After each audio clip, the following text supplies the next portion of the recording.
The draft board is tricky. And so if we want to swap up with the Patriots, it'll probably be 2 first rounds and a third. I don't know because I'm like you, a shop talker. Okay, so from what I've heard from people that have more knowledge in this realm than me, is it would take 3 first round draft picks. Now, if you move all the way to pick 1, you're giving up three first round draft picks and probably 3 second round draft picks and maybe some more, right? So there's a big difference between pick 1 and pick 3. Like the value of it drops dramatically after you start going lower on the draft board. Triple X Raider, welcome in, brother. Good to see you. I think I want Russell Wilson and sit AOC for 2 years. Why not? Bro, Triple X, man. You know who Russell Wilson is, right? I mean, look, I made the video about it. It's got Russell Wilson's ugly face on the thumbnail. It is a real possibility. If Russell Wilson comes, obviously he has to be the starter. He's not going to come to be a backup. I think it's a possibility. He did throw 28 touchdowns versus 8 interceptions last year with really no good weapons on that team, bad offensive line. I mean, you look at what we did to him. So it's a possibility, right? If Russell comes, I guess I'm going to have to stop making fun of him. I don't know. I'll probably still make fun of him. That's just me. But I mean, yeah, it's a possibility. I think if Russell comes, he's still got juice in him that he would certainly work, I think, with the offensive coordinator that we have now. My only issue is what the way that our offensive coordinator handles things with Lugetzi is that he also throws the deep ball and Russell Wilson does not. He's not very accurate with the deep ball and he doesn't throw it very often. So that's going to make us, the DBs aren't going to be afraid of us and they're just going to creep up and that's going to make running the ball really hard for this style of an offense. Russell Wilson's probably better in more of a pass heavy offense with good weapons. And then he can scramble around a little bit, extend plays, throw the ball. But if we're going run heavy, he doesn't throw the ball deep. So that could hurt us there. But now I'm telling you, I think AOC could get us to the playoffs with our defense the way it is. I'll tell you, if you guys haven't gone and seen my Black Rain video, you guys are going to have to check it out. There's real possibility on what we can build on that defense in this free agency. It's insane, not to mention in the draft. But we have so much money that we could build a real defense. And that's why I want to see Jayden Daniels. I've been saying this. There's multiple reasons why we want Jayden Daniels to be here. We're not getting Caleb Williams. So everybody who keeps saying Caleb Williams, go ahead and just let that pipe dream die because it's not going to happen. To go from 13 to 1 is such a massive sell. I mean, we would basically have to give them our building to get up to number 1. It's just not worth it. And I don't think Caleb Williams would pan out for us. I think he's going to end up in the NFL, talented starting quarterback, but never winning anything because the way that I see him and what I've seen from him, he's like Kyler Murray. All the talent in the world, but he can't put it together when it comes to big games, emotionally unstable. I don't know, man. I think it's going to have to be Jayden Daniels. And like I said, and I've said this many times, I'm sure you guys have heard me say it, I'm not a big fan of Drake May. He may turn out to be good, but I don't think he's a top 10 quarterback. I think he's a first rounder, late first round, in the 20s, somewhere in there. But he's overhyped, way overhyped. May said, let's ride. I'm with you on that. I am with you on that. Let's ride, y'all. Let's get it. G-Wire. We will get Jayden Daniels. It looks like Cliff was hired in Washington. That means Justin Fields will stay with the Bears, and that gives us a chance to be the team to draft Jayden Daniels. Go for. I'm assuming you mean go for it. Yeah, I agree, right? So my opinion is we need to go up and get the face of the franchise. We haven't done that in ever. I mean, we tried it with Jamarcus Russell, and that was a colossal failure. And I think that put such a sour taste in the ownership's mouth with Al Davis before he died, and then Mark Davis, that we just haven't done it since. We haven't taken that swing at the ball to hit it out of the park because we're just so bad at drafting in the first round. But I think at this point, Jayden Daniels is one of those dudes that, look, if he stays healthy, you have probably 20-30% more chance of winning the game week in and week out than you do with somebody like Aiden O'Connell at this stage in Aiden O'Connell's career. Now, let me preface that, guys, because I believe Aiden O'Connell in the right situation, like let's say if he was in San Francisco right now for the next 2 or 3 years under Kyle Shanahan and his offense and the way he develops quarterbacks, even guys out of the 7th round like Brock Purdy, I think Aiden O'Connell could be in the Super Bowl very easily, just like Brock Purdy is right now. All right. I think he's got that much talent and potential. What's the worst case scenario, Miss May? Worst case scenario? I don't think we really have one. I mean, we have Aiden O'Connell. He is a serviceable starting quarterback. He is not a star. He's not super sexy, right? Out there on the field. He's not oohing and on the crowd. But he is a serviceable starting caliber NFL quarterback. And I say that because if you look at particularly the last half of the games that he started, he was 8 touchdowns, 0 interceptions. Yardage was good. Stats were pretty decent. They weren't off the charts. They weren't flashy. They didn't stand out. He's not an Aaron Rodgers. He's not a I would say that at this point, he's probably not even a Brock Purdy, right? But give him another year. Give him another year. Give him an offensive line. Run the ball, and let him get comfortable and further progress. And he's a starting caliber quarterback all day. And I'm telling you right now, this is the thing, and I see it here in the comments. AOC is garbage. Listen, my friend. AOC threw 8 touchdowns in his last 4 or 5 games and no picks. Okay? No fumbles, no picks, no turnovers, 8 touchdowns. We went, pretty much on a win streak except for the one game. KC, he didn't win us the game, but you know what he didn't do? He didn't lose us the game, and that's extraordinarily important in today's NFL. He did what he needed to do as a rookie quarterback thrown into a terrible situation. So I'm going to say with AOC, but you can't call him garbage, man. Dioka, my man, you how are you going to say AOC? You didn't even spell garbage right. You spelled garbage. Oh, you're taking Car's name and garbage and putting them together. That's very clever. Very clever. I'm gonna give you credit for that one.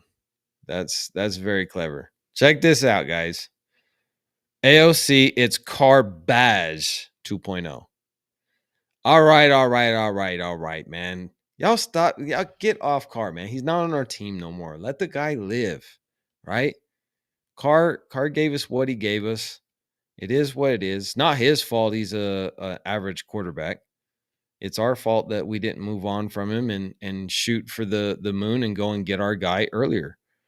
Right? We could have, but we didn't. You guys, I don't know how everybody is. How old is everybody? But I remember when we passed up on Ben Roethlisberger in the draft.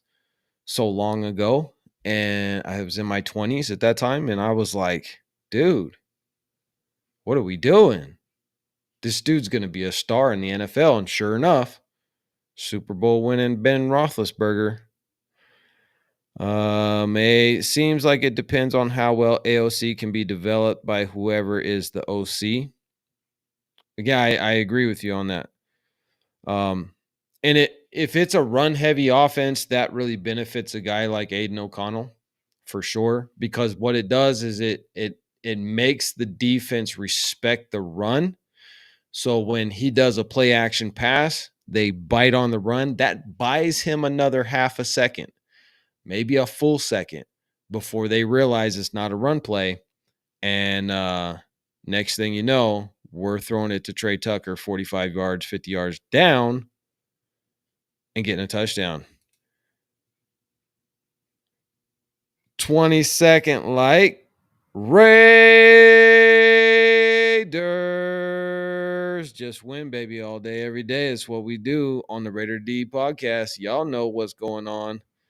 Y'all know what's going on. M85, what's going on? What's going on? Is it okay to expect considerable improvement from O'Connell next season? I do. You look at how he progressed in 10 games, right? His first game, horrible. But at the same time, even though it was horrible, look at the poise that young man had out there. He was full of poise. Even though it went bad for him, he got sacked a whole bunch of times, fumbled the ball, all kind of stuff, right? And then look how he ended the season. And with anybody in the NFL, any rookie, what you want to see is poise and progression. Just continuously getting better week to week to week. And that's what we saw with AOC. So, like I said, AOC, he is a starting caliber quarterback in the NFL right now. I think that he can compete with probably 80% of the starting quarterbacks in the NFL. He's not all the way there yet. Obviously, he needs more progression. I would like to see his pocket awareness greatly improve, which it did improve some at the last 4 games, but still needs some improvement. And his feet, he was using his feet. I wouldn't really call what Aiden O'Connell does as scrambling. It's more like a hop, skip, and a step or a jump. He doesn't really like have the ability to scramble like a Patrick Mahomes, but he started using his feet and getting out of some trouble and throwing some touchdowns, which was great. I really liked what I seen out of him for that. Larry, 50 years young, and remember passing up on Megatron for Jamarcus Russell. Carr looks like Brady compared to Jamarcus Russell. Agreed. You know what? I don't even remember that. I mean, I remember the draft with Jamarcus Russell, but I completely have forgot that Calvin Johnson was in that draft. So Calvin was he was before Jamarcus Russell and we picked Jamarcus Russell instead. Or he was still on the board when we picked him. I didn't even realize that. I mean, I wasn't following like stats and stuff like I do now and really getting into the meats and potatoes of the game like I do now as I'm getting older. But that's interesting. That's interesting. You know what, though? We would have got Megatron and we still wouldn't have had a quarterback to throw him the ball. So all we would have done was just ruin his career. But yeah, Jamarcus Russell, everybody was saying it at the time when we drafted him that was such a reach that there was no way we should have picked him. Like he was a 4th round quarterback at best. And now we know he really should have just went undrafted because he was absolutely horrible. Gerard, 9 games. AOC had what? 9 TDs.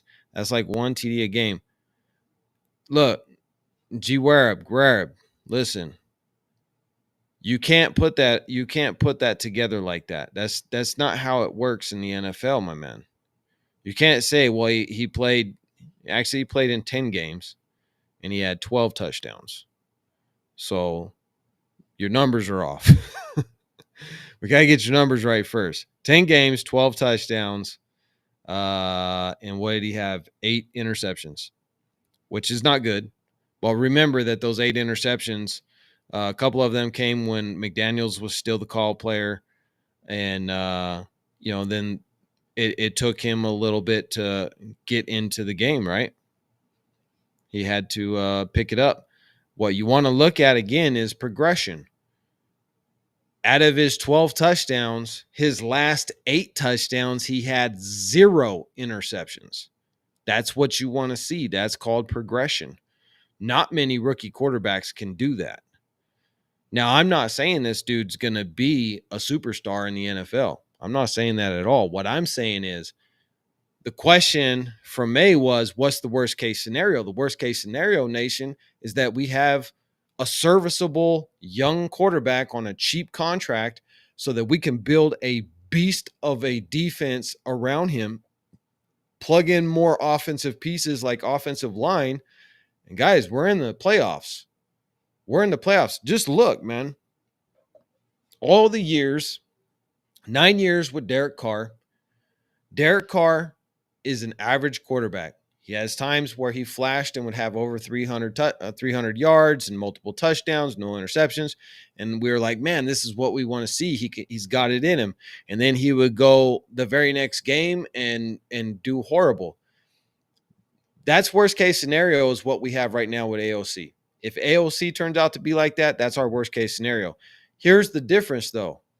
We've never had a top 5 defense the entire 9 years that we had Derek Carr. We've never had it. We've never had if Jacobs comes back, we've never had a powerful 1-2 punch at running back to take the pressure off of him like we would have with Josh Jacobs and Zamir White. So I think even with that, we still made the playoffs twice with Derek Carr out of those 9 years. Now you put in the fact if we go out and get Chris Jones in the free agency, which the Raiders will be absolutely crazy if they don't do it, but I'm pretty sure with the cap space, we're one of the few teams that can afford him. We're going to go get him. And then you got AOC with probably the best defensive line in the NFL, especially if Malcolm Koonce continues to progress like he did after AP took over. Jack Jones gets those pick sixes again, and we become ball hawks and get those turnovers and just keep giving more chances to Jacobs and White to run the ball down their throat and AOC to throw it to Trey Tucker 60 yards down the field, and Devontae if he's still with us, and Jacoby Myers, or if not Devontae, then I'm hoping we end up with Rome Odunze or Brendan Rice. We're in the playoffs, man. We're in the playoffs. Defense wins championships, and there's been many of teams that have won championships with game manager quarterbacks that aren't going to win you the game, but they're not going to lose you the game. You know what I'm saying? And at this point in his career, that is what AOC is. AOC, as long as he doesn't throw a bunch of picks, we're good, man. We're good all the way. Let's put this up here. John, Big John, what is going on? Golden State fan too? I'm assuming that's what that means. This channel seems to be the only one that believes that AOC can get it done. I agree and love it. Use your resources to build in the trenches and improve the linebacker core. I agree. Now, like I said, at the same time, if we're able to get a deal done with the Patriots, we would be absolutely insane not to go get Jayden Daniels. We have to. Here's what I would do with Jayden Daniels, though. And this is what I've been saying, Nation. We're going to make the playoffs, but I don't see us winning a Super Bowl for at least 2 to 3 years. We're not quite there yet. Defense will be good for at least 4 or 5 years. We've got young, good pieces there. They're just going to get better, but we need the offense to get better. And I would say if we go out and we get Jayden Daniels, AOC is still starter day one. And the reason I say that is because Jayden Daniels is still considered a one-read quarterback. That's what Justin Fields is, and it does not work in the NFL. That can win you a Heisman Trophy award. It will not win you a Super Bowl at all. So I would sit Jayden Daniels for his first year because first-round draft pick, we're going to get the fifth-year option on him. So what we want to do with him is, one, we want to get him in the weight room, put some meat on that boy's bones so that when he does go out there and start, he's not going to get crushed by linebackers and even safeties, right? Because these boys in the NFL, they hit a heck of a lot harder than they do in college. So we want to protect him and then give him that time in a pro-level offense in practice throughout the season of getting him ready to go. Come year 2, if Aiden O'Connell has improved and we've made the playoffs, Jayden Daniels is still the face of the franchise. He's our franchise QB. Now we have trade capital with AOC. Now we could probably get a first round for him. A guy who was drafted in the 4th round, who's serviceable as a starting QB on a decent team, will get you a first round draft pick, especially when they're young and on a rookie contract. 100%. That's what I would do if I were the GM. Eric Raiders hater Hunter. I don't like talking about DC because he doesn't matter anymore. Yeah, and he's not on the team anymore. We just let that man live. But he outplayed Mahomes and Herbert a couple of times only for his defense to let him down. Yeah, that's what I've been saying. Like, man, it would have been a different situation. A quarterback with no defense, it makes it hard to win in the NFL. It's hard enough to win in the NFL as it is. But look at KC, why they keep winning. They have a fantastic defense. Look at Frisco, fantastic defense. Fantastic defenses make your quarterback look like a stud. I mean, I've seen so many like ESPN reporters, talking heads on TV, talking about Jayden Daniels AOC beating the Chiefs this year. AOC didn't beat the Chiefs. The defense beat the Chiefs. They scored 2/3 of our points.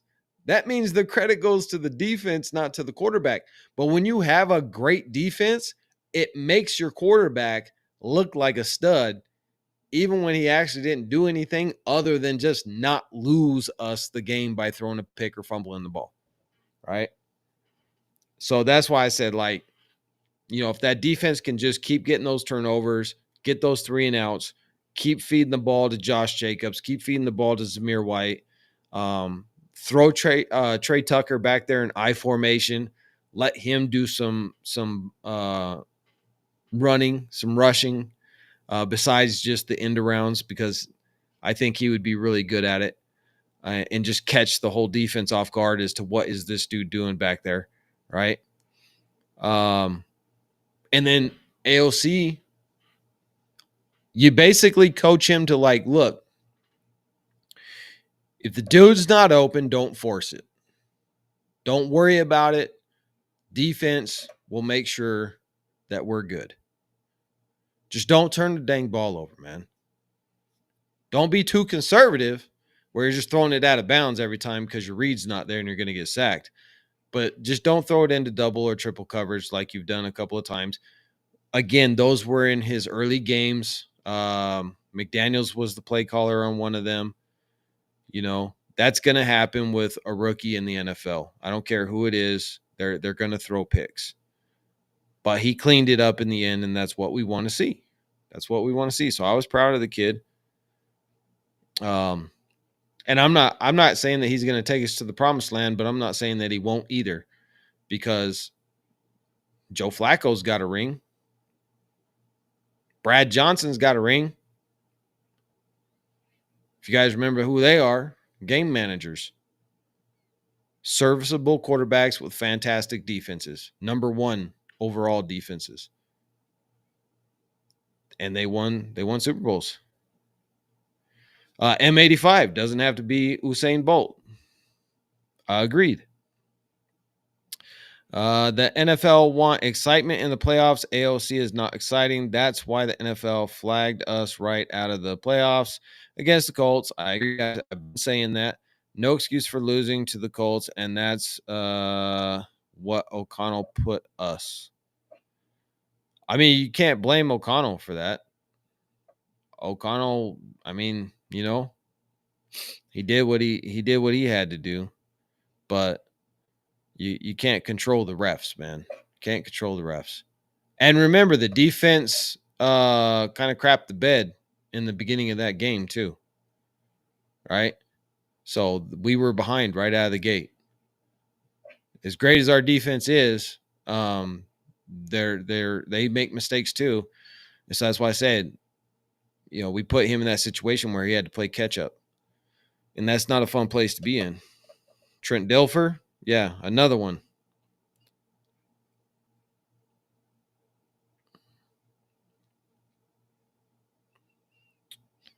Bring in Flacco and Hugh, who helped Joe get good. As I don't want Flacco, man. He's like 75 years old. I know he had a decent year this year with the Browns when what's his name went out. But we don't want Kirk Cousins. We don't want Joe Flacco, man. Look, again, worst case scenario, you got AOC. Fantastic defense and 2 really good running backs if Josh comes back. That's worst case scenario. For me, that's still playoffs. That's still playoffs, man. So we're still looking good. Time for a public service announcement. If y'all check that out right there.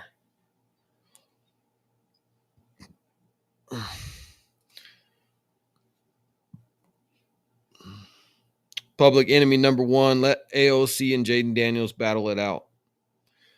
I agree. I mean, I'm still very, very, very big on Jayden Daniels. And I'm gonna keep pushing it that we got to go get our guy. It may end up being like, look, we go and we get Jayden Daniels.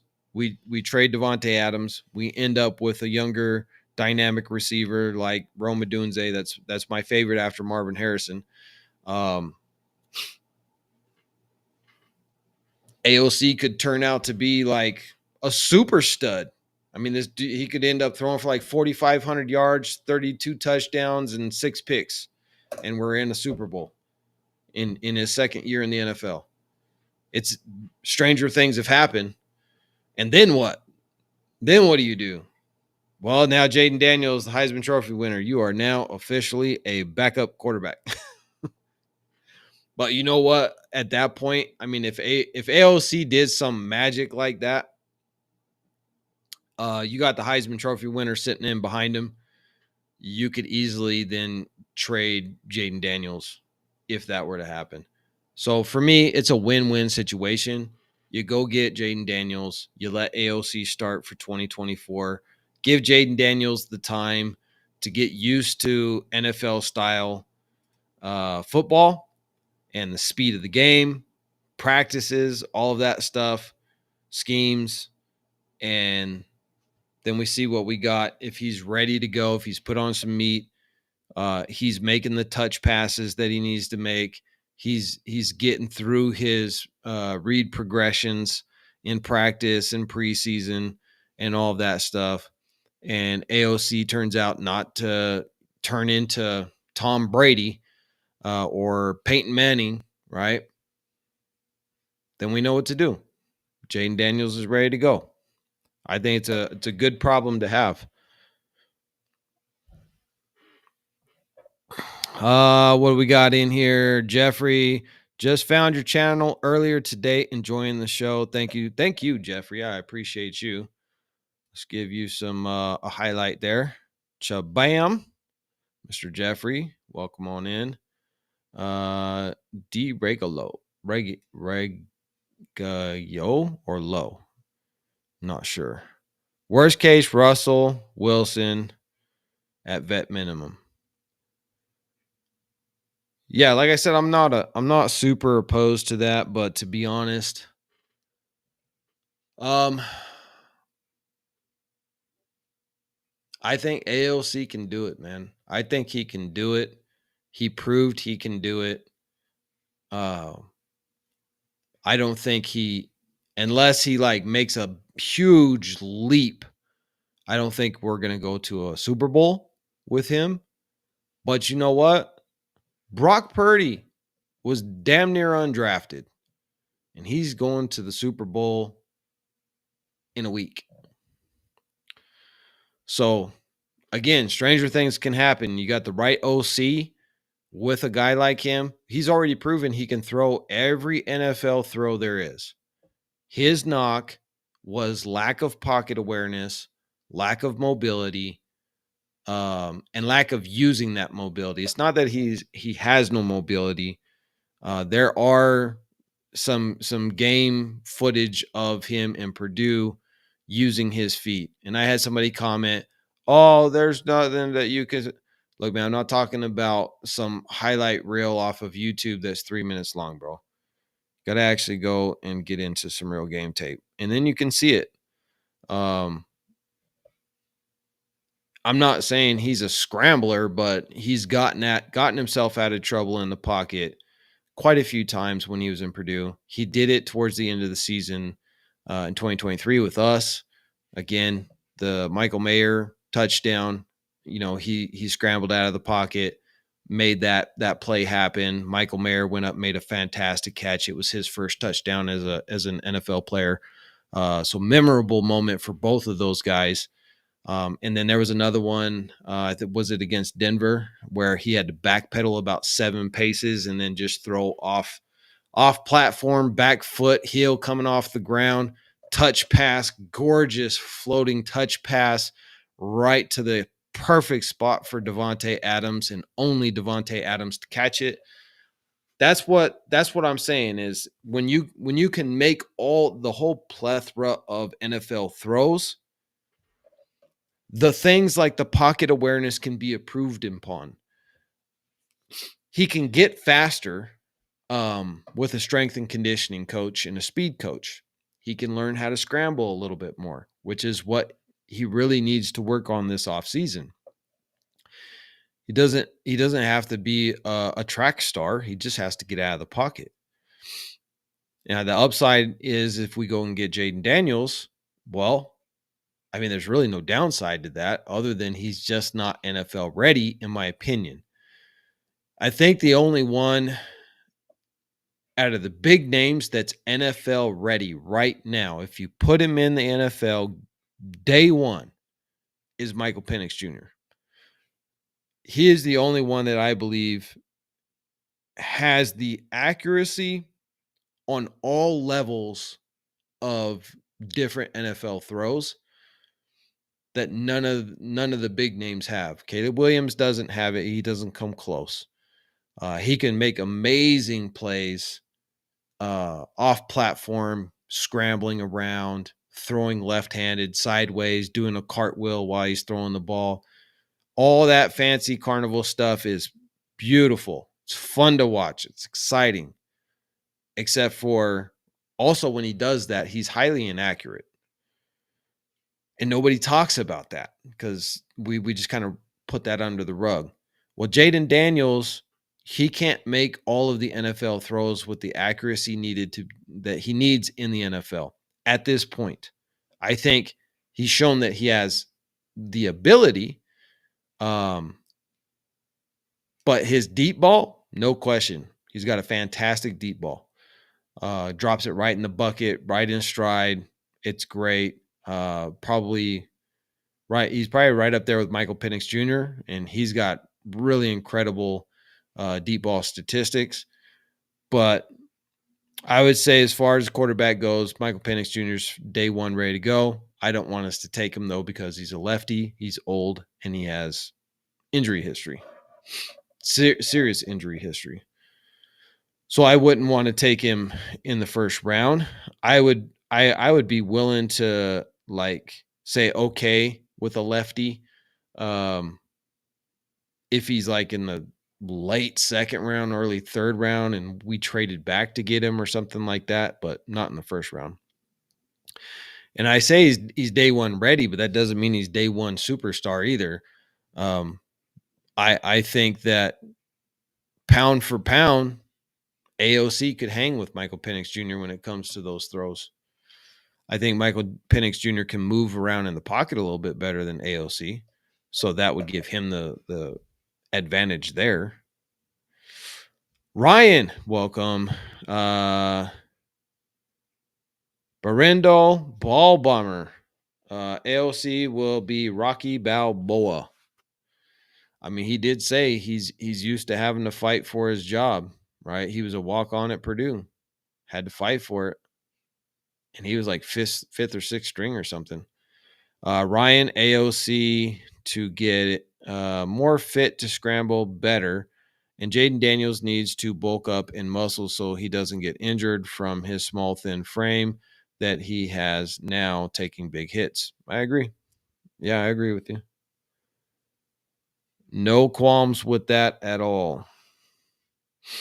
Very accurate assessment. Richard Lyons, salute, bro. Yo, Raider Nation. Welcome into the show. Salute to the Raiders. Yes, sir. M85, get JD on an NFL diet and training plan. He's good to go. Yeah, he needs to put on at least 20 pounds. At least. Hit sticker stepper. Penix is 23 and he's been healthy for 2 years now. I thought Penix is 24. I just heard that yesterday. Penix is 24. Bo Nix is 23, about to turn 24. But both of them have been both of them are 6-year guys. But either way, by the season starts, he'll be 24, even if he's 23 now. But no, I agree. He has been healthy since he left, what was it, Indiana, and went to Washington? Because that's where he got injured in, I think it was in Indiana. Clark Arroyo, we should not trade up.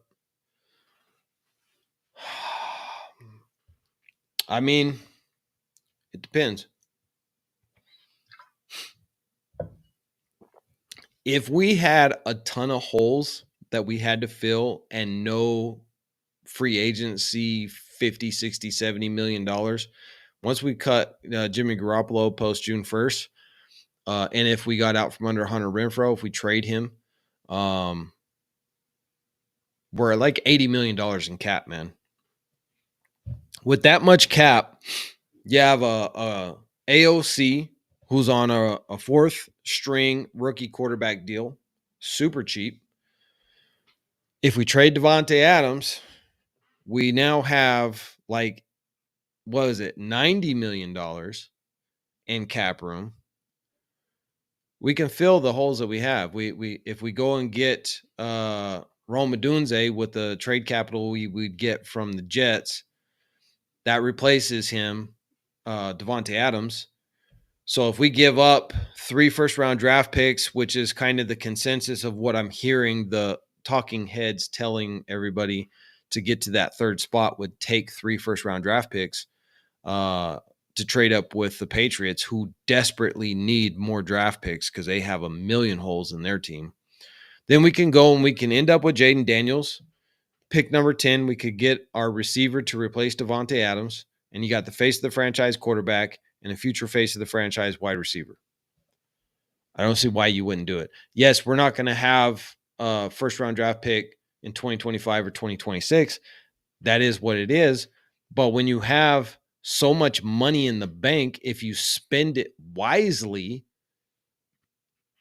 you don't need a first round draft pick for the next 2 years because you're full of first round draft picks. You just went and paid for them. You didn't have to draft them.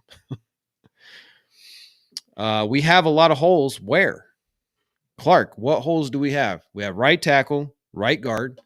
Those are easily fixed in the draft. It's a very deep tackle class, very, very deep guard class. Free agency, there's quite a few out there that are coming out that are very serviceable. We need a cornerback. Again, we were going to have like $80 million. I'm sure we can go buy a quarterback. Probably add another linebacker in free agency and get Chris Jones at defensive tackle. That's going to be the big ticket item. And bring back Josh Jacobs. Running back core is good. Our wide receiver core is good. Offensive line is fixed. Corner position is fixed. Best defensive line in the NFL. Do we got to get like a kicker or something? What holes am I missing here? We have one of the best all-around rosters in the NFL. The only thing we've been missing really is the quarterback position, a right tackle and a right guard. That's really all we need.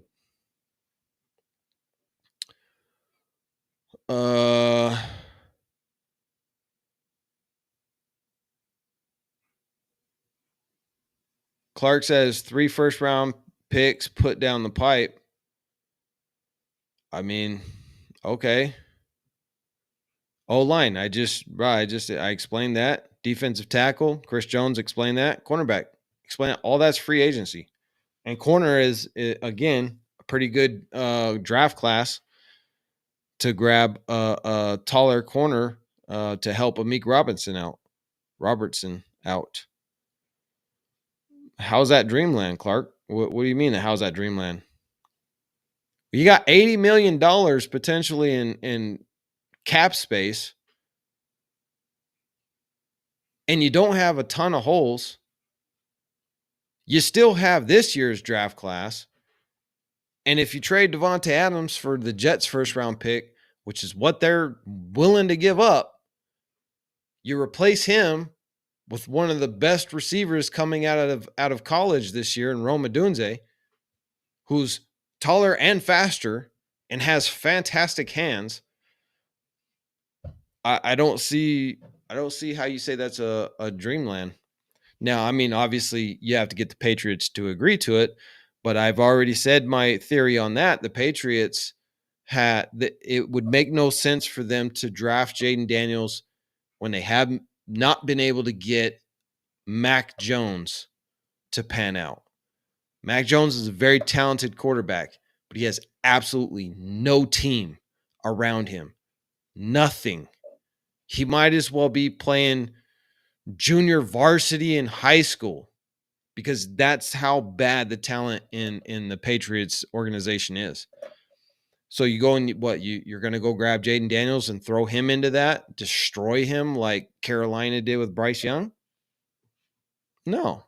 They are the most likely team historically under Belichick. They trade back. They get more draft picks. They plug holes with blue-collar guys. Gerard Mayo was taught by Belichick, and Gerard Mayo knows he's on a very short leash.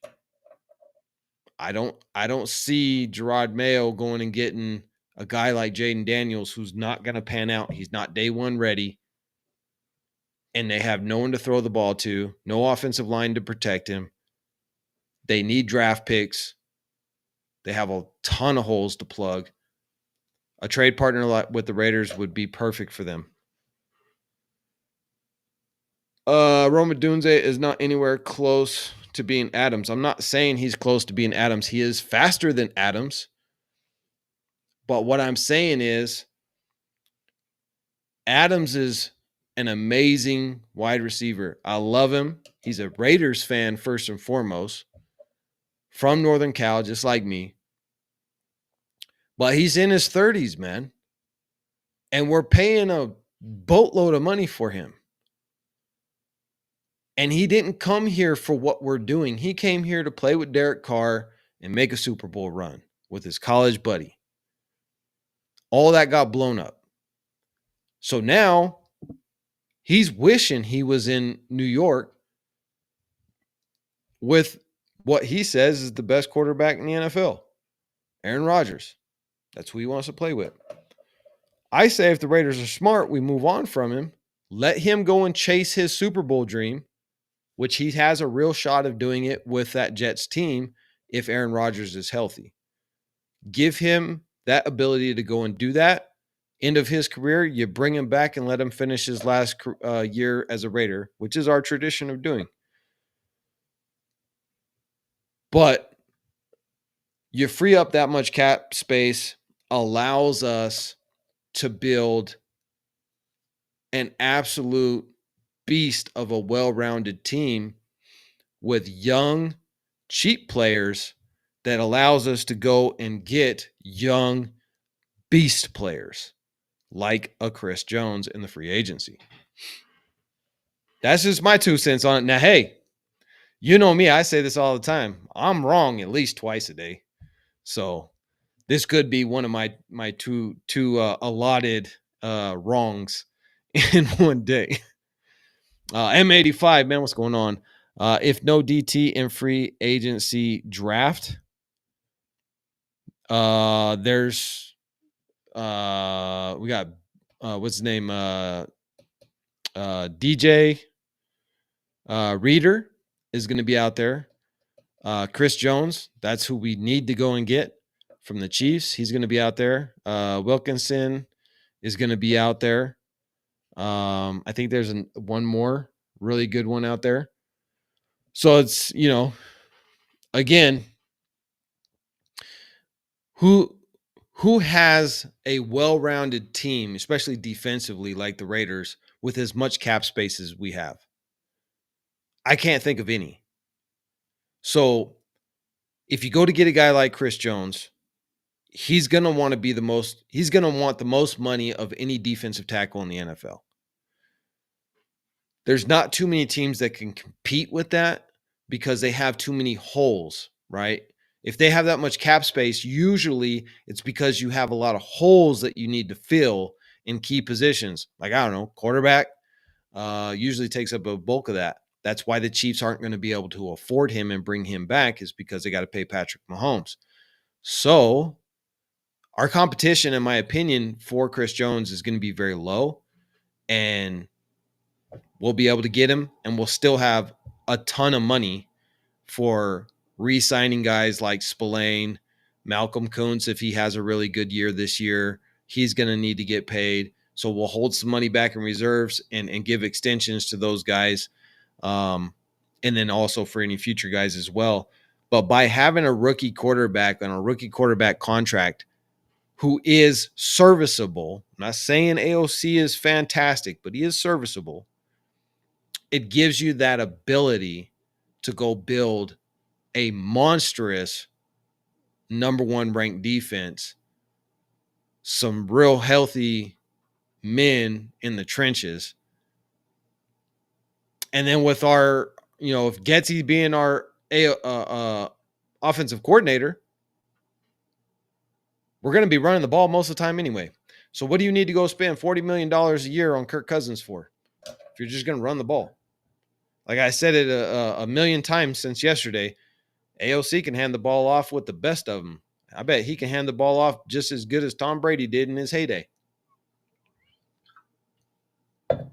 Right?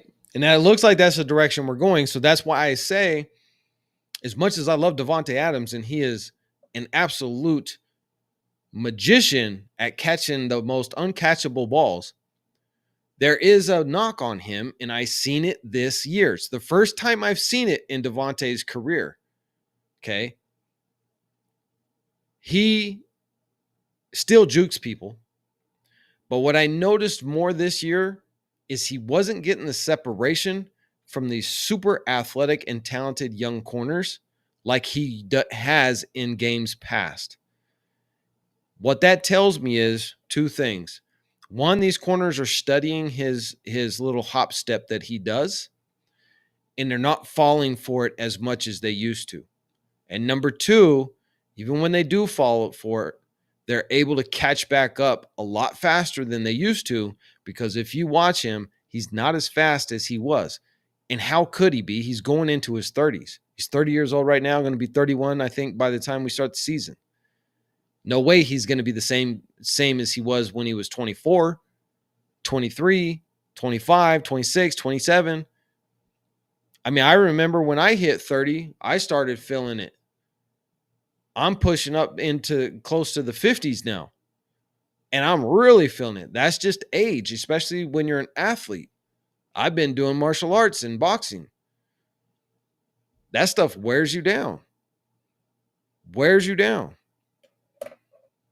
I was training 3 weeks ago, just like training, and tore something under here, and it still hasn't healed. So I haven't been able to train anything upper body for 3 weeks now because of it. Now imagine, and I'm a nobody who, I got some stuff set up in my garage and go to a gym. I'm a nobody. He does this for a living, beats his body to hell. Now he's in his 30s. That catches up with you. You start losing a step.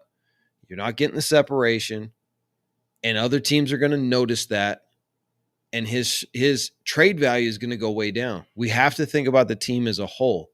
When you have a fantastic wide receiver class, and because the quarterback class is so stacked and it's going to take up 3 of those QBs or 3 of those slots with QBs, and then you have guys like Joe Alt at left tackle, you have Marvin Harrison Jr., you have Rome Odunze, you have Brendan Rice, and on it, there's just so many good receivers. At pick 10 for the Jets, we can get one of those. He's not going to be Devontae Adams from day one, but he is going to be faster than Devontae Adams, and he's a little bit taller. Not by much, but still something. And we're running the ball. We're running the ball, play action, throw it deep to the wide open man. You don't need Devontae Adams for that. But saving that $20+ million a year certainly helps. Right? Big D. Somebody agrees with me anyway. I agree with trading him off for draft capital. Abel says Los Angeles Raiders. Anymore. Now we're in Vegas, man. M85, 4 years, $120 million. Yeah. Trade Devontae to the Saints. They may be interested since Thomas isn't happy. What pick do the Saints have again? So the Jets got 10. If we were to trade him, it's got to be for a really good one. I think, what are the Saints? I forgot now. Let me look real quick. Unless you guys got it. Oh, no. How do I get that off of there?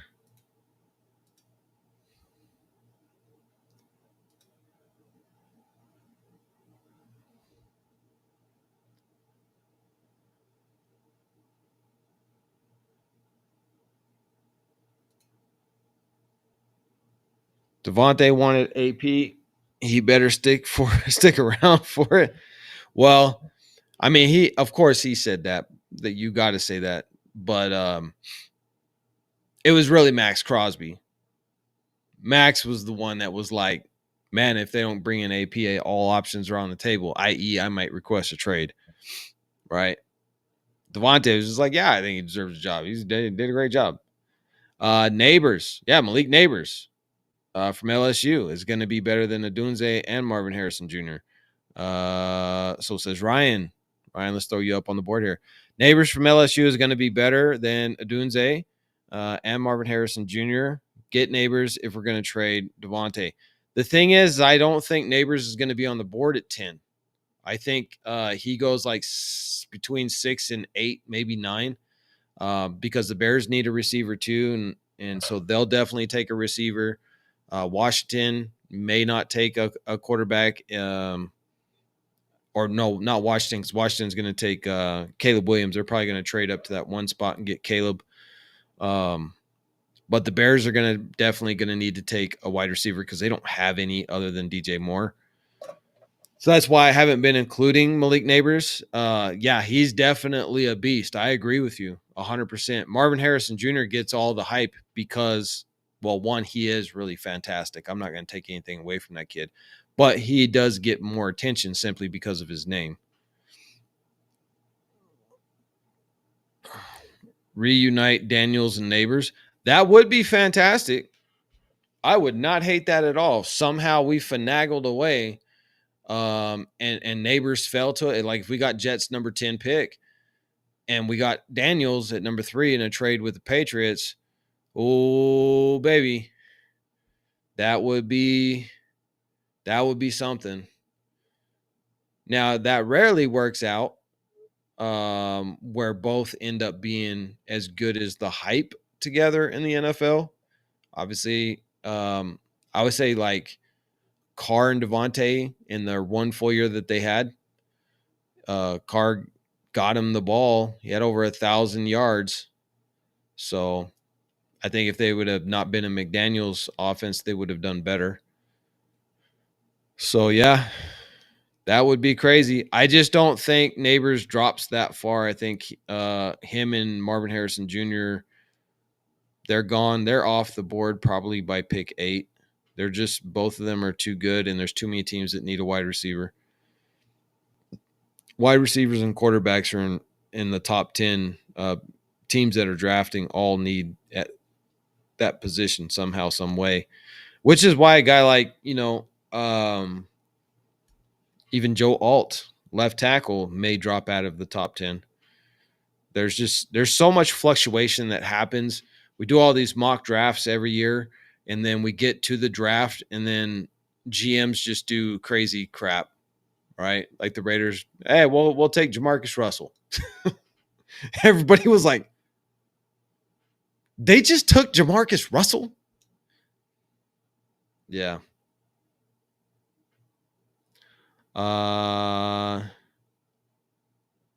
Yeah.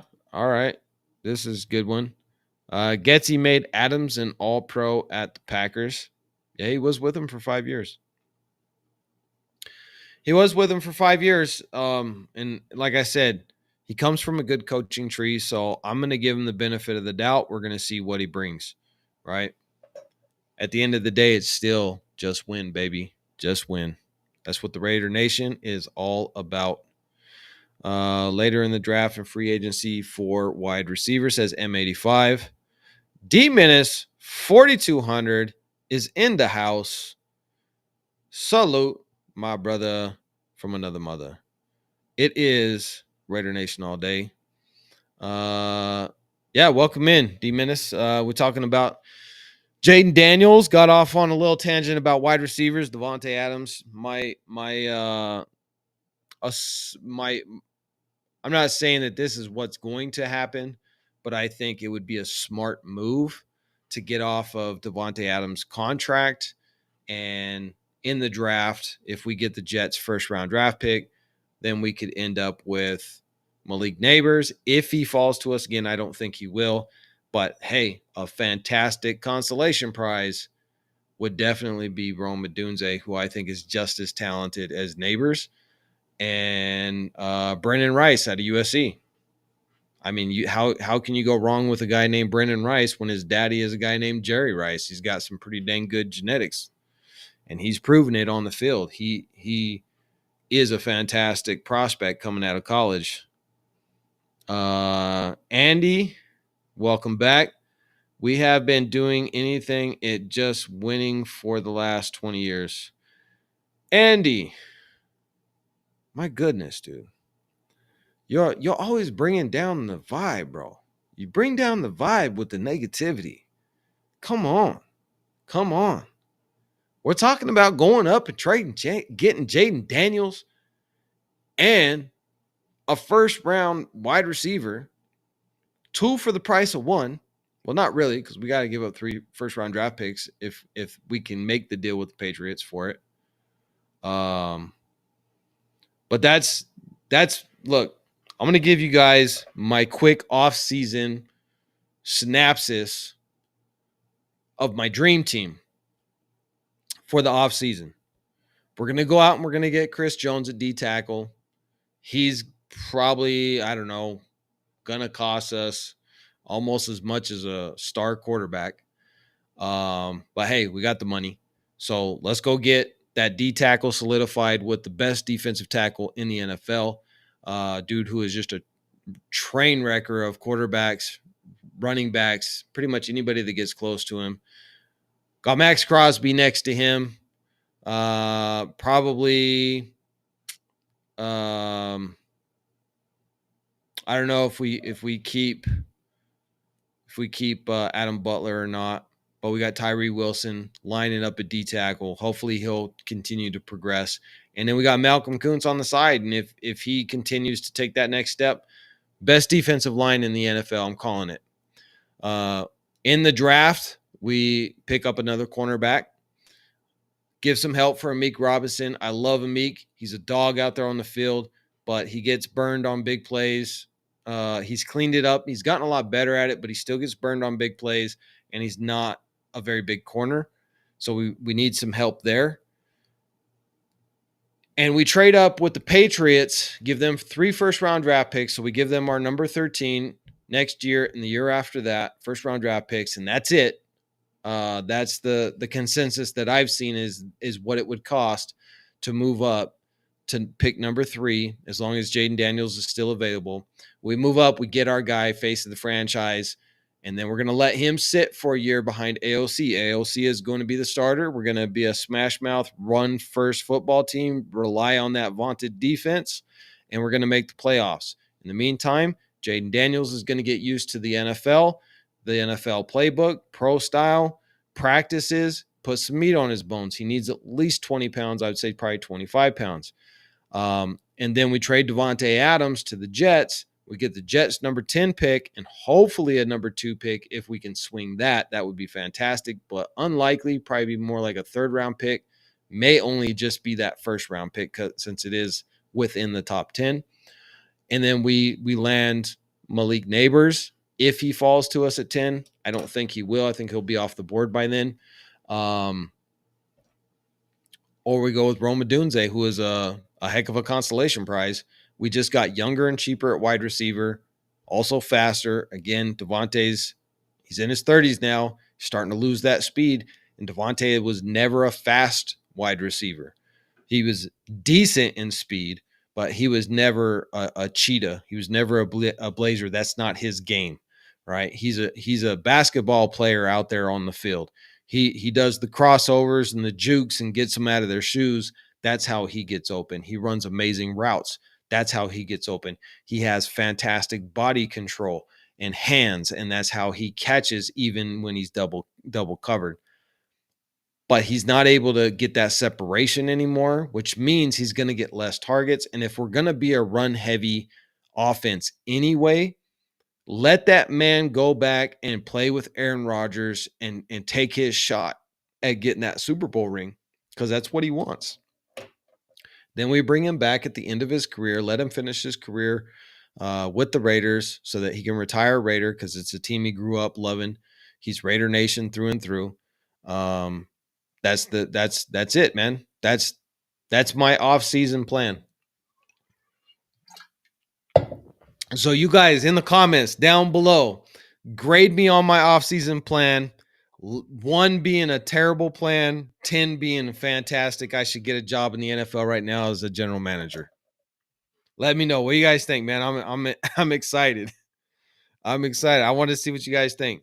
If you think that plan is garbage, type 1. If you think it's okay, type 5. If you think that plan is fantastic, type 10 in the comments right now. Let me know. I want to see what we're thinking. We got 78 people in here. What do you guys think about that? Juan, welcome in. Welcome in. The Jets won't give up number 10 because they need O-line, but they will give up more picks because of it. I don't know, man. Jets said they'll do whatever it takes. Whatever it takes is you want Devontae Adams. You want to take that shot for your Super Bowl. That's what you want. Okay, cool. We want that pick number 10. Otherwise, it doesn't make sense for us to move on from him. I got an A minus. That's the first one. I got a 5, so that means it was mediocre. What else we got? John S is not sure Devontae alone will get the Jets pick. What do Jets fans people think? I don't know. I know that their front office thinks that they want him. T Minutes gave me a 9.5. Dude, this ain't gymnastics. It's whole numbers, D Minutes. Whole numbers. I'm not doing backflips on a mat. Come on, man. Negative Andy, man. I'm gonna start calling you Negative Andy, dude. I'm gonna start. Look at this. -0. What are we in the Arctic? Come on, man. Really? And a negative F? Bro, it's F minus, not negative F. Negative Andy. That's your new handle on YouTube. You're Negative Andy, man. You bring down the vibes. Raider Ryan, what's good, nation? Just getting here. What are we talking about? You know what we're talking about. We're talking about the Raiders. Talking about right now. I just did my free agency draft. What I would do if I was a GM. Now everybody's grading me. I'm getting 0, minus zeros, minus Fs, 9.5 for some reason. All of a sudden, I'm doing gymnastics now.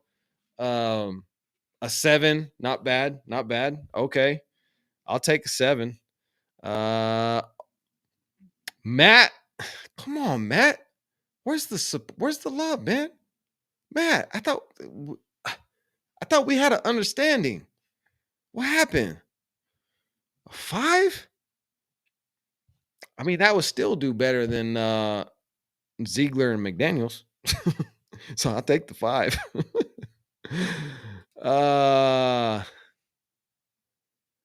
Brindo Baller gave me a 9. Okay, so we're averaging. I would say we're averaging like maybe 7 or 8. We're in that average 7 to 8 right now. So that would put me. I think that would get me a Bears job. I think I could apply for the Bears general manager job for that. I don't think like we have too high of a standard now that Telesco's here. I would say I would apply for the Raiders, but they would be like, dude, you got to be at least at 8.5. Joe Milton, John S. Joe Milton is going by day 3, bro. He just had a really bad day at the Senior Bowl. Actually, his stock was rising, and then it just went back down. King Street Brody, Raiders D had a top 10 defense last year, but AP was an emotional hire, according to some. I don't care if he's an emotional hire. I really don't. John Madden was an emotional hire, and he took us to a Super Bowl. And he gave us Madden football on, well, I played on Xbox. I don't know where you guys play it. As long as we win, I don't care. I don't care if he's an emotional hire. I just care that the players are emotional and play their butts off in order to win games. And if that's what he brings to the Raiders, I'm all for it, as long as the defensive coordinator and offensive coordinator do their job. Raider Nation 510 gave me an 8.8. What did I not make the landing? Did I not stick the land? What do they call it? Stick the landing in gymnastics? I thought I stuck the landing, man.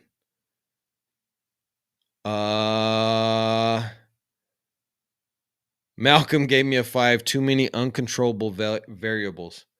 No, I'm saying that if I were the general manager and it all panned out that way, what would my score be? Right? So we end up with Jayden Daniels. We end up with, I'm going to say, Roma Dunze. We get our defensive tackle. We get a corner. We fill in right tackle and right guard in the free agency and draft. I think I'm like better than Tom Telesco, man. I think I deserve the job.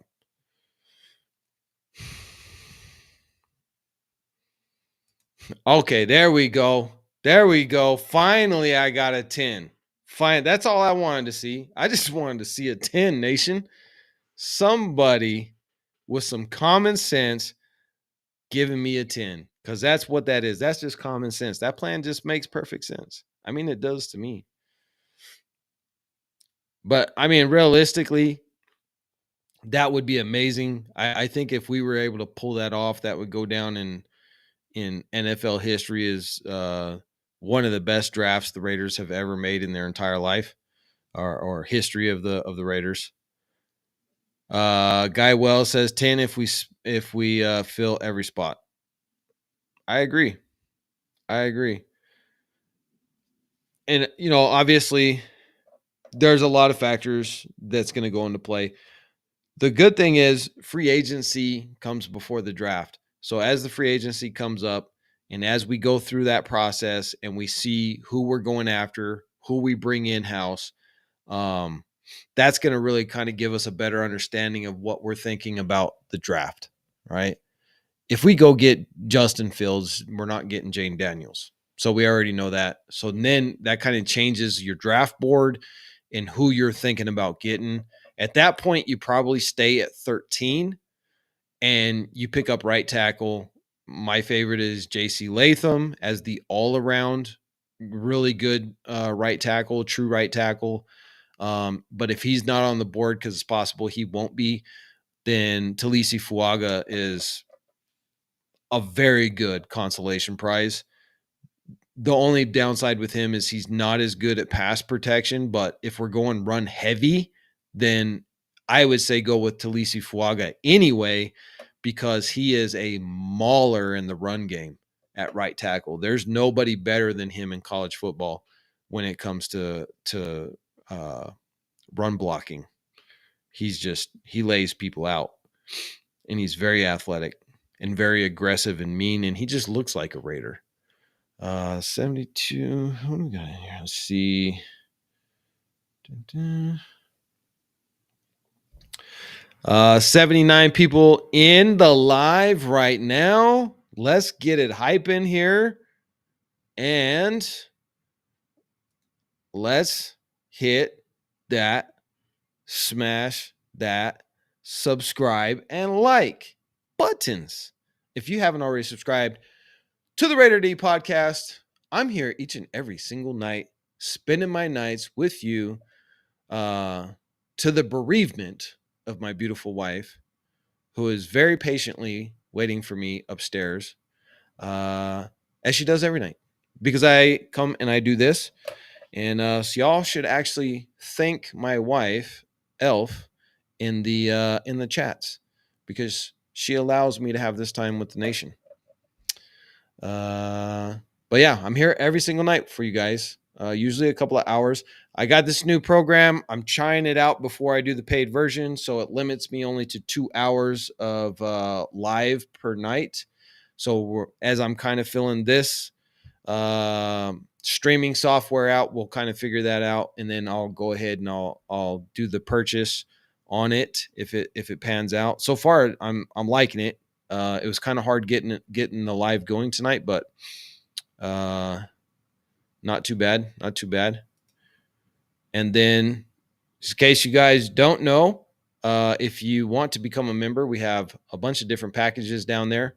We do have a Raiders newsletter that we are going to start putting out on the first of the month, every month. I write those myself, put them together. It's free. You don't have to be a member for those. Just hit me up at raiderdpodcast@gmail.com to get on the list, and we will put you on the email list so that you can get those. Also, if you do become a member, we're going to have membership prizes and stuff that we're going to be throwing out. And there's a whole bunch of stuff. You guys can go down and look at all the different options. We're just rolling all of that stuff out now. So it's going to be pretty exciting.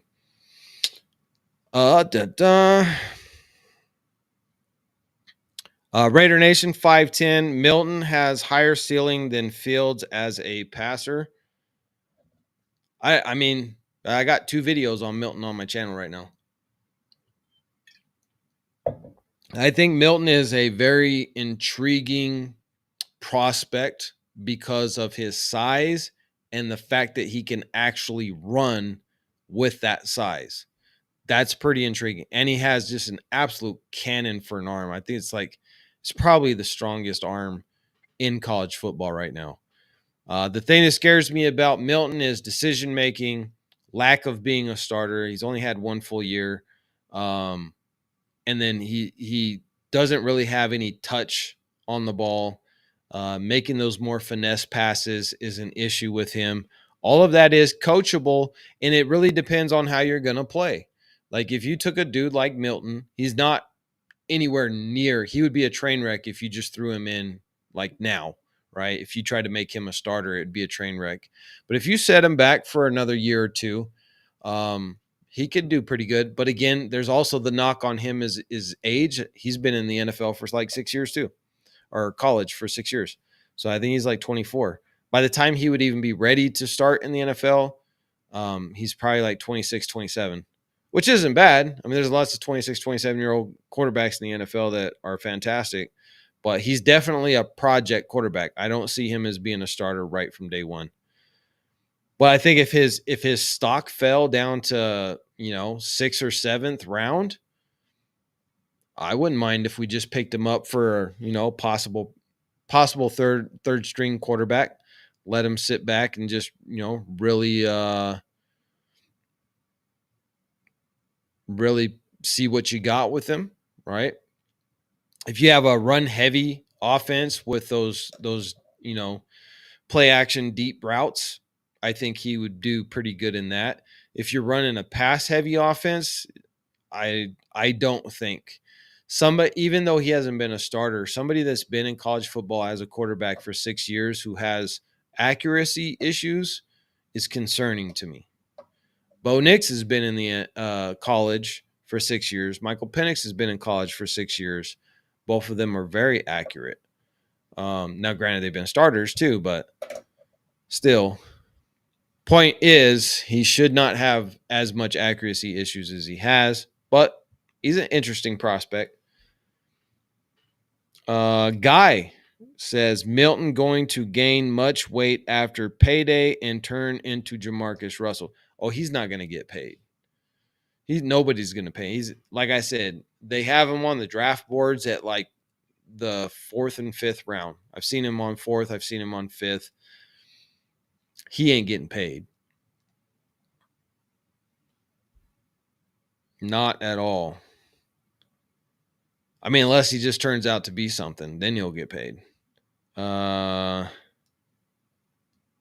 Andy, negative Andy. I'm not going to answer that question. I'm not going to answer that question, man. You're on some negative stuff, bro. And if you say something negative about my wife, I'll ban you forever. We don't go there, man. Don't go there. Leave that alone.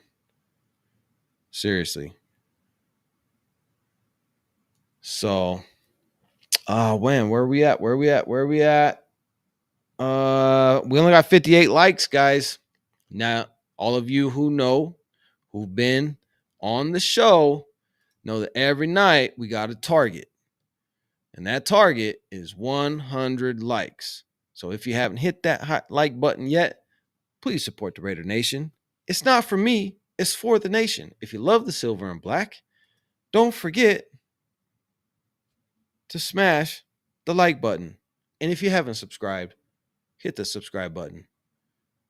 Because that's what we're here for, man. Raider Nation, just win, baby. That's what we do. That's what we do. Jump back in the comments. Yeah, thank you, D Menace. Appreciate you, brother. Raider Ryan, hit that thumbs up. Boom, boom. Yep.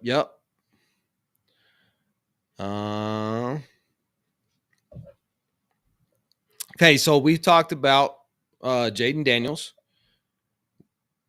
We've talked about, obviously, AOC. Guy Wells.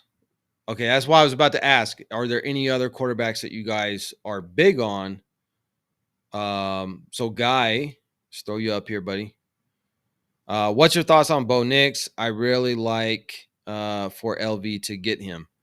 Look, here's my thoughts on Bo Nix. he's a short throw, super accurate Oregon quarterback. He can scramble. He's got some legs, so that's good. He's able to get out of the pocket, extend plays. That's good, and he's like just ridiculously accurate. The problem is his average pass is only like 6 or 7 yards. Something like, I can't remember the exact one. It was somewhere in there. It was really low, really low. He doesn't throw the deep ball. He can throw the deep ball. I've seen him on his highlights. I've seen him throw the deep ball. But he just doesn't do it very often. And so because we don't have enough game tape and stats on his deep ball, we don't know how he is. He's choked in big games, and he didn't play against any real like super serious defenses week in and week out being out there in Oregon. So I don't know, man. I don't know. Do we take Bo Nix? What do you guys think? Hit me in the chats real quick. No, Andy, I just, I said earlier that my wife is upstairs watching a movie, waiting for me to get done with my live, because every night I'm spending with you. And so my wife is very patient. So I was saying everybody should thank her in the chats for giving me the time to come and spend with the nation. And so you do put some negative comments in here, because you kind of have a Debbie Downer comment history. I'm not saying you are. I'm just saying your comments have been kind of negative. So when you brought up my wife, it's just like, well, let's just make sure we don't go down a road we don't want to go down. Right. So that's all I'm saying. But we're all good, Andy. We're all good. No worries, my man. How many downfield passes does the offense average per game that his ability would hinder him in the NFL? Well, that was our problem with Jimmy Garoppolo, is he couldn't throw the deep ball. And what happens is when you can't stretch the field, and that's what our offense looks like it's going to be predicated on, is that smash mouth defense, pull the safeties up, and then play action, throw deep, right? If he can't make those deep throws on a consistent basis, then the safeties don't pull up when you want them to. And then you're not able to stretch them back out in order to open that run game back up. So that's my concern with him. I'm not saying he can't do it, because he has thrown deep balls and they're just so infrequent that it makes you wonder, like, how accurate is he? Because we don't have any real data. I mean, he just simply hasn't thrown enough to where you can say what his grade is on the deep pass. I'm not opposed to getting Bo Nix, not opposed to it at all. But I know that some people had Bo Nix going in the first round, and I don't see him being a first rounder. I don't see why you would spend a first round on draft picks when you have AOC. If you're going to spend a first round draft pick, I would rather just go all the way in and just get Jayden Daniels, right? If Bo Nix's stock is dropping because he's been struggling in the Senior Bowl. And he's gotten some bad grades in the Senior Bowl. So now who knows what's going to happen with him? He could fall all the way to the third round, right? So Michael Penix Jr. lost the national championship. And that's one thing, when your stock is rising like his was, and then you go to a championship game and you lose, it tends in history of the draft where everybody's saying he's a first round draft pick, like between 10 and 20, he'll be picked in day one. And then you lose a national championship and that guy's sitting there on day 2, right? So if that's the case, what about Bo Nix? He didn't even make it to a championship, and he's having a bad Senior Bowl, and he has one of the lowest average yards per pass in college. Yeah, he's got super high accuracy, but when you're only throwing the ball 6 or 7 yards on average, there's a reason for that. So I think he falls. And if he does, and we pick him up for value, I wouldn't mind it, because even then, just having that competition, with AOC, and if AOC got hurt or something, then you got that backup quarterback there, and they're cheap. I'm not into getting veteran quarterbacks unless you're getting a veteran quarterback to make a run for a Super Bowl. I think getting a veteran quarterback to mentor a quarterback is the dumbest waste of cap space that teams do in the NFL. That's what you got a quarterback coach for. That's what you got an offensive coordinator for. And that's what you got a head coach for. You don't need to pay somebody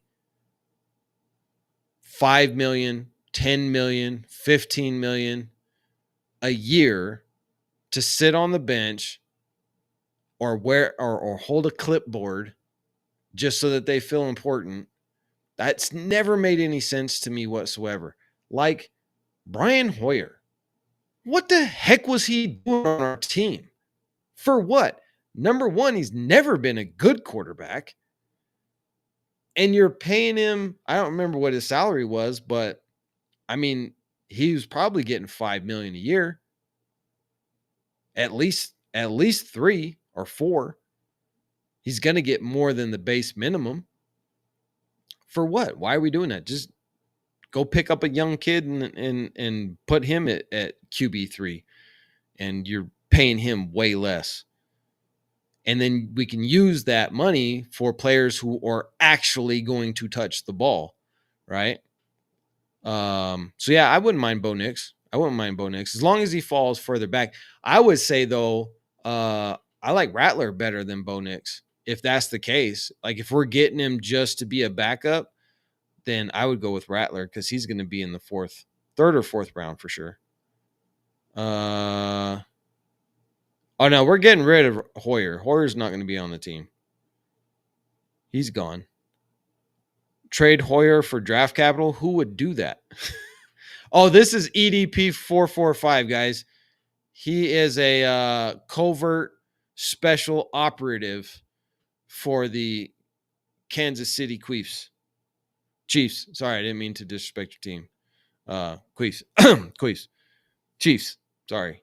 I got a cat, man, and it's like the hairs mess with my nose, and I have a hard time pronouncing the Chiefs. Sorry. Yeah. No, EDP is cool, man. EDP is one of those Chiefs fans that I don't mind being on the channel because he's respectful. He throws some good stats out there too. So we won't beat up on you here in this this podcast. Even though I don't know why EDP. Why don't you spend more time in? Do they not have Chiefs podcasts? Like. I see Chiefs coming into our podcast. I never go to a Chiefs podcast. Do any of the Raiders fans, do any of you go to Chiefs podcasts? I've never gone to one, like at all. They don't even come up on my feed because I never look up the Chiefs. So it boggles my mind. I don't mind it because it's more eyeballs, so it helps us to push it out. And EDP is cool, dude. So I'm not going to hate on him. Ryan John says, no, sir. King Streetway. Chiefs fans are Raiders fans. They're like undercover. May trade Hoyer for some chewed up sunflowers. Okay, yeah. Yeah. I think we would bring Hoyer back and just make him the water boy. But he'd have to renegotiate his contract. He'd have to get paid water boy salary. What's the minimum wage now? Like $15 an hour, $20 an hour or something? Boom. Thank you for the compliment. Bro, Triple X Raider. This new setup looks clean, brother. Thank you so much, man. Because I've been working on this damn thing all day. I am not good at technology. I spent all day doing this for you, Raider Nation. So I better see some thumbs up, man. Let's get them thumbs up. Because it took me all day to figure this out. I was doing another one called Prism Pro. And that thing was so difficult. No options. Like this one is so much cleaner, easier to use once I figured it out. The only thing I was having an issue with earlier, and I think I got that figured out, was the monetization tab, so that you guys would have access to the join button, because that wasn't showing up later. But that was over in YouTube settings. I think I got that one figured out, because I know there were a couple people asking for the link to the join button because they wanted to become a member. And I can't remember who was asking for that now. So yeah, I'm liking this platform a lot better. We're probably going to stick with it. The only thing is this one's limited to. I'm on the free trial version right now just to see how it's going to work. Um, I forgot what's the name of this one. Uh, EV or E, yeah, EVMUX.com. They come up with some crazy names for these apps nowadays. Like, why can't you just name it like, I don't know, Cheetah or something, or lion.com or something? Why does it got to be these crazy numbers that you cannot spell out? Maybe I'm just getting old, man. Am I getting old? I feel like it. It's hard to keep up with all this technology.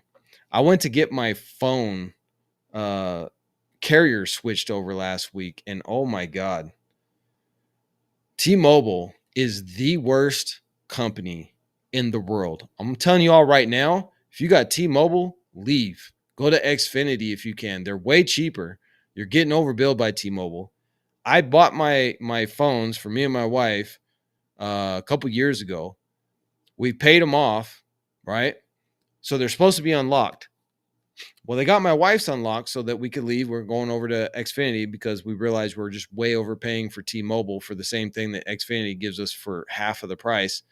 And T-Mobile couldn't unlock my phone. They did something wrong on their end, so my phone is permanently locked to T-Mobile. And the only way that I can basically remedy the problem is if I go buy a brand new phone instead of them giving me a brand new phone, since they screwed mine up. I was at Xfinity. The kid there was trying to help us to get it unlocked for 5 hours. I was at T-Mobile for 3 hours, on the phone with T-Mobile for 5 hours. My phone is still locked. I'm going to just have to, they won't give me a new phone. I got to go buy a new phone now. So me and technology, we don't get along, man. I just, I don't know. I have really bad luck with technology, but I like this platform. And like Triple X says, man, it looks cleaner. It is cleaner. It looks, I can actually read the comments, the way it lays out on the panel over here, and the way it's on the screen. The way I can pull your guys' comments up is really nice. So yeah, Mayfi try and jailbreak it. Yeah, that's what we were trying to do. The kid at Xfinity was trying to, him and his tech were trying to get it done for me. Just weren't able to get it done. It's not, the problem is, so when a carrier locks your phone, it'll say like locked T-Mobile, right? T-Mobile's the one that's locked it. Mine somehow just says American carrier locked. So T-Mobile couldn't figure out how to unlock it. Like, they tried everything they could, but they can't unlock it. And why I say they're a garbage company is because if you're a $1 billion company, I have a contract saying my phone will be unlocked when I'm finished paying it off. And now somehow you're the one who sold me this bogus phone that has this weird lock on it that you can't figure out. You should give me a new phone so that I can do it. And they're like, well, we can't give you a new phone because you're leaving T-Mobile. I was like, that doesn't matter. I paid for this phone. I have the right to leave. And they're like, well, we can't help you. We're not going to do anything. That's why I said they're a garbage company. But the tech on Xfinity was like, dude, I've never seen this before. I don't know how to get this off. Like, this doesn't even exist. It's like a weird bug that's stuck in your phone, and we don't know what to do. So they were like, bro, you're gonna have to just buy a new phone. And I was like, man, my phone is only 2 years old. It's in perfect condition, still has 95% battery life. So anyway, long story short, nation, I've spent pretty much all day on the computer trying to figure out these streaming apps because I'm not used to them. I've gotten pretty good at doing the editing on CapCut for my videos, record them on my phone. It's all pretty simple, but the streaming it gave me a little bit of a headache, but we got it done. So if you guys like it, this will get taken off. Let's see if we can get it right. This thing, once I buy the full package, that'll be gone, so that won't be annoying anymore. There's lots of different options in here, but this will basically be the live stream going forward. And then as we bring on guests and stuff like that, it has all the dual. You can split it up into 2 screens, 3 screens, 4 screens, stuff like that. And then I don't know. Are you guys on like Instagram, Twitter, Facebook? I have a Facebook. It's called Raider D Podcast. If you guys want to check it out over there, basically it's just another way that we post videos over there. I haven't been doing live over there, but we're going to start multi-streaming as I figure all of this stuff out, obviously. So if you guys are over there too, we're gonna be doing just my regular posts on X and Instagram, and then we'll be doing some live streaming over there. And then again, we got that Facebook group, Raider D Podcast on Facebook too. Triple X, the real EDP is Eagles fan. He got banned on YouTube because he was talking to a 10-year-old girl. Yikes. Bro, I love that plate carrier, man. Is that you in the plate carrier? Triple X Raider? That's tight.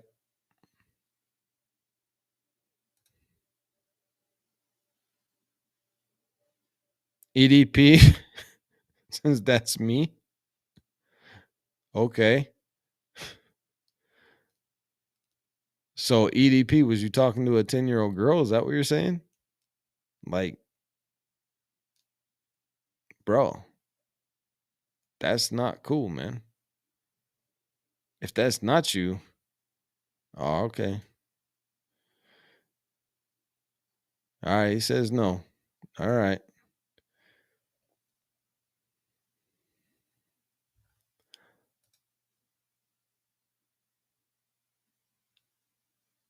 Okay, yeah. You got plates in it, or is it just the carrier?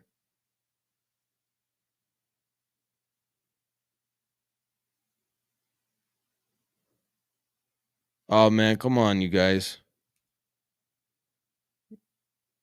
I'm not gonna get into that. We're not gonna do that.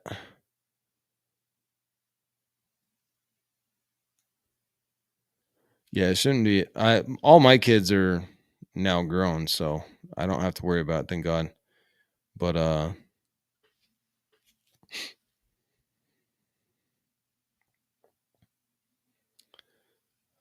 anyway, moving on back to the Raiders stuff. The broadcast is going to end here pretty quick, guys, because again, I'm limited to 2 hours on this free version as I'm checking this out.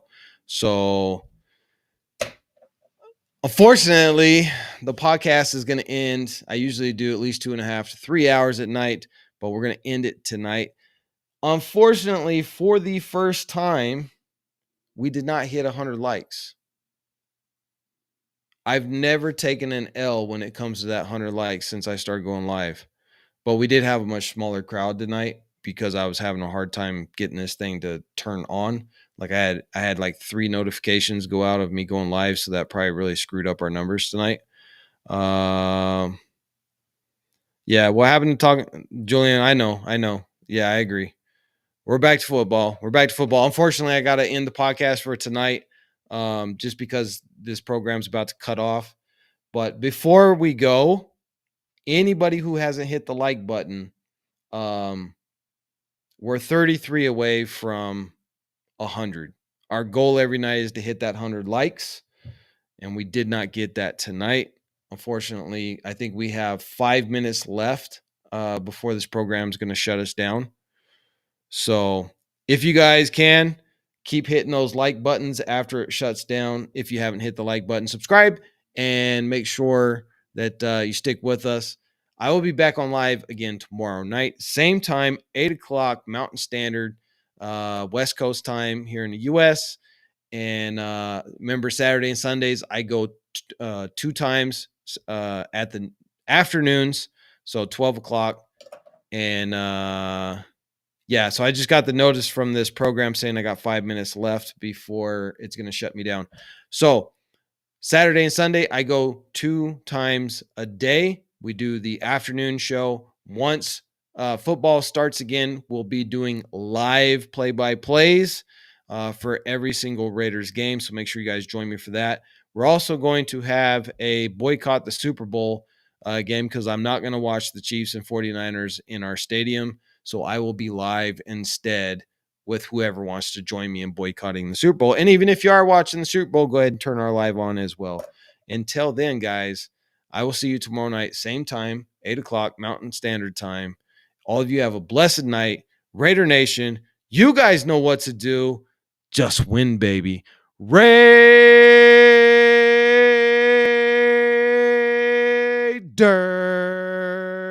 All day, every day, baby. You know what we do.